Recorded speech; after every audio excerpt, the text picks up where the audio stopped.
ഈമാൻ കാര്യങ്ങളെ 6 നാം എണ്ണാറുള്ളത് അല്ലേ? അള്ളാഹുവിൽ വിശ്വസിക്കുക, റസൂൽ സല്ലല്ലാഹു അലൈഹി വസല്ലമയിൽ വിശ്വസിക്കുക എന്നിങ്ങനെ നമുക്കറിയാം. എന്നാൽ സംസാരവും അയൽപ്പക്ക ബന്ധവും ആതിഥ്യ മര്യാദയും ഇതൊന്നും നമ്മൾ ഈമാൻ കാര്യങ്ങളിൽ ഉൾപ്പെടുത്താറേയില്ല, അതിൽ കൂട്ടത്തിൽ എണ്ണാറില്ല. പക്ഷെ ഇതൊക്കെ ഈമാൻ കാര്യങ്ങളായിട്ട് തന്നെയാണ് പ്രവാചകൻ സല്ലല്ലാഹു അലൈഹി വസല്ലമ നമുക്ക് പഠിപ്പിച്ച് തന്നിട്ടുള്ളത്.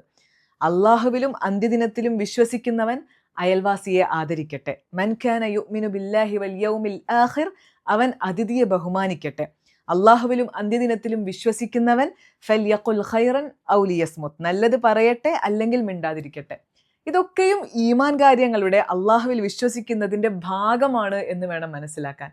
ഷിർക്ക് എത്രത്തോളം വലിയ പാപമാണ് എന്ന് നമുക്കറിയാം. ഷിർക്കിനോട് ചേർത്ത് പറയപ്പെട്ടതാണ് ഖൗലു സൂർ, പൊളിവചനങ്ങൾ എന്നുള്ളത്.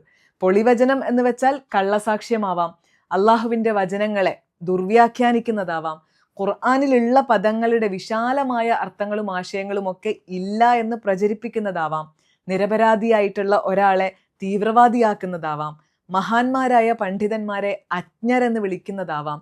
വജ്തനിബു ഖൗലുസൂർ, പൊളിവചനങ്ങളെയും നിങ്ങൾ വിട്ടകലുവിൻ എന്ന് സൂറത്തുൽ ഹജ്ജിൽ അള്ളാഹു സുബ്ഹാനഹു വ തആല പറയുന്നുണ്ട്.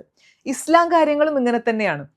വിശക്കുന്നവന് ഭക്ഷണം മൂട്ടുക എന്നുള്ളതൊന്നും നമ്മൾ ഇസ്ലാം കാര്യങ്ങളിൽ പെടുത്താറില്ല, അതിൽ പെടില്ല എന്ന് തന്നെയാണ് നമ്മുടെയൊക്കെ ധാരണ. ഇസ്ലാമിലെ ഏറ്റവും നല്ല കാര്യം എന്താണ് എന്ന് പ്രവാചകൻ സല്ലല്ലാഹു അലൈഹി വസല്ലമയോട് ചോദിച്ചപ്പോൾ റസൂല് പറഞ്ഞത് ഭക്ഷണമൂട്ടലും സലാം പറയലും എന്നാണ്. അഗതികൾക്ക് ഭക്ഷണം നൽകാൻ പരസ്പരം പ്രേരിപ്പിക്കാത്തവർ വിധിനിർണയ ദിവസത്തെ നിഷേധിച്ചവനാണ്. വലാ യഹ്ദു അലാ തആമിൽ മിസ്കീൻ എന്ന് തീർത്ത് പറഞ്ഞിട്ടുണ്ട് പടച്ച റബ്ബ്.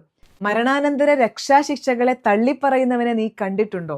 അനാഥയെ ആട്ടിയകറ്റുന്നവനും അഗതിയുടെ ആഹാരം കൊടുക്കാൻ പ്രേരിപ്പിക്കാത്തവനും അത്രേ എന്നും പടച്ച റബ്ബ് പറയുന്നുണ്ട്.